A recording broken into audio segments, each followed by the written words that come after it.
Hey everybody, it's April, and today I want to talk about if your plank really has to be a record breaker to count.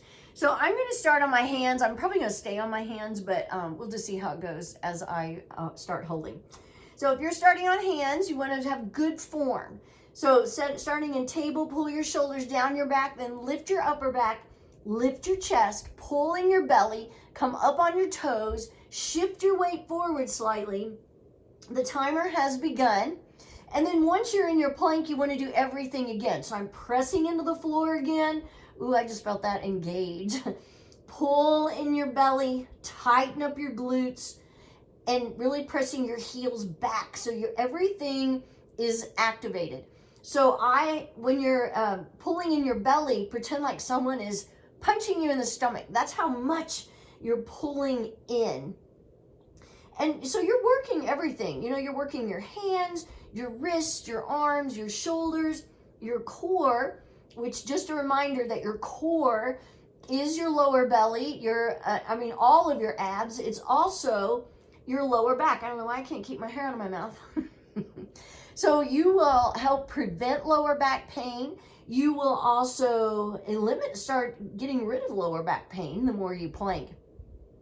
But that's if you're doing it correctly. So you want to make sure you're pulling in your abs. You don't want this sinking thing going on because that's actually going to put pressure in your lower back, and that could start causing problems. So whenever someone tells me I was planking but it hurt my lower back, I can almost guarantee that it's because they were doing something wrong. It's not because of plank. It's because plank isn't being held correctly. So, I've had several people send me, we're at 1:30 by the way. I've had several people send me the video of the grandma who recently broke the women's world record for holding plank, and she held for 4 hours and 30 minutes. Woohoo! Kudos to her. And that's awesome. I have no desire to do that. Not because I don't think it's worthwhile, but my whole thing is I think my 5 minutes is fine, and I will stick with that. But that made me want to talk about, we're at 2 minutes, I'm going to switch to side plank. I wanted to talk about whether or not you need to have a record-breaking plank in order for it to count. So it might be you just need to break your own record occasionally. So if you've never planked and you're just starting, well, that's breaking a record, isn't it? Because you're starting to plank. And really, any plank, no matter how long you hold it, is going to be beneficial to you as long as you have good form, which I mentioned at the beginning. So if you are holding plank and your hips are sagging, you're not pulling in your abs, or your shoulder blades are pulling together, so you're collapsing. Any collapsing is bad. You know, even in any yoga pose, you don't want to collapse. That's not using your strength. So it's especially true in your plank. If you're collapsing or sagging, you're not getting the benefit that you should. So we're coming up on 3 minutes. I'm switching to the other side. So,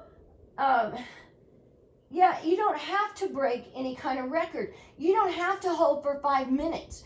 You don't have to hold for 3 minutes. You know, holding plank for a minute is a really good amount of time. And if you do it regularly and correctly, you will see the benefits from it. You will notice a difference in your core, your arms, your upper body strength, even your posture.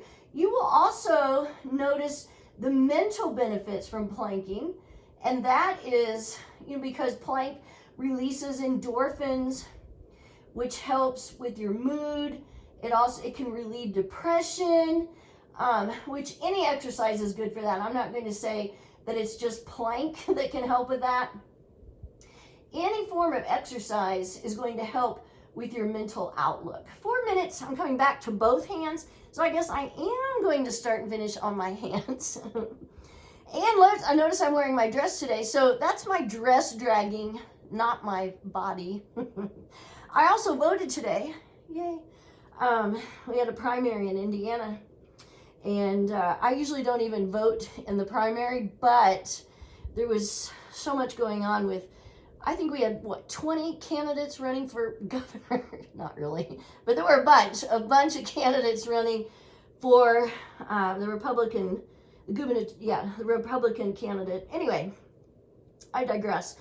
But I also have on my dress, and I also like to plank in my regular clothes or my work clothes sometimes, so you can see.